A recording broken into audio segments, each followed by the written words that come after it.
So we're going to talk today about retained placentas and abortion. This little madam, she's a yearling. She aborted today. And she's retained the placenta. We've only had a retained placenta a couple times over the years of doing this. And it's always been after an abortion.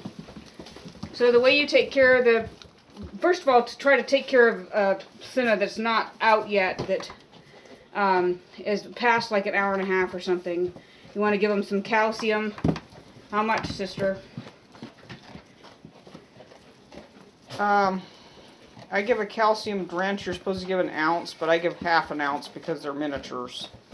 So you give a calcium drench. Or you can give Tums. You can give Tums. You can tie a knot in it to increase the weight on the placenta as it's hanging there. And hers is out more than it was. Some people say tying an object to it like a rag, but knowing goats as we do, they're going to pull on that. And you don't ever, ever, ever pull on this. Not even gently. You can completely wreck your doe's uterus by doing that.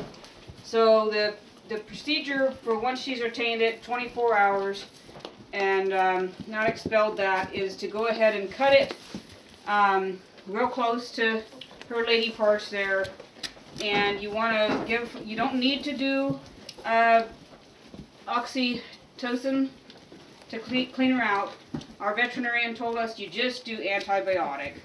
And that can be any antibiotic. You can do penicillin, you can do LA200. Those are still available now. Come June, they won't be, and you'll have to go to your vet. But he recommended a 1-week course of antibiotics. So we usually use LA200, even though it stings a bit. So she's going to be getting a dose of that, and she's going to get that cut off. And then you just kind of monitor them, and you're going to have a nasty smell off of that.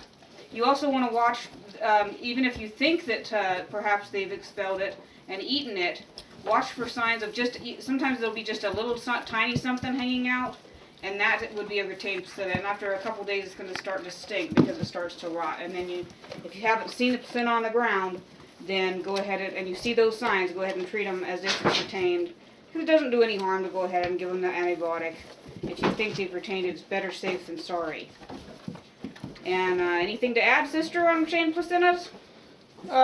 Really just on the abortion part of it. One of the number one reasons that a goat would abort is another goat has rammed them in the belly. And we have a little nasty goat who's been going around ramming everyone. And I'm quite sure that's what's happened. They can also abort because of mold. Yeah, mold in their hay. They can abort from different kinds of viruses, medications that you shouldn't have been giving while they were pregnant. Pine boughs. Yeah, pine boughs. They can also abort from eating poisonous plants of certain kinds. But really, any of the times we've had an abortion, we were pretty sure it was somebody had been rammed. Or we had, like, really, really early term abortions from high-ranking does that obviously something had just gone wrong.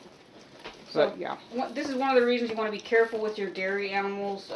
Don't let them be chased and stuff like this, because stress, obviously, can lead to stuff like abortions as well when they're running from a predator or even a human. Don't let little kids chase your dairy animals, whether they're just in milk or whether they're pregnant, because that can affect babies and milk production and cause abortion potentially as well.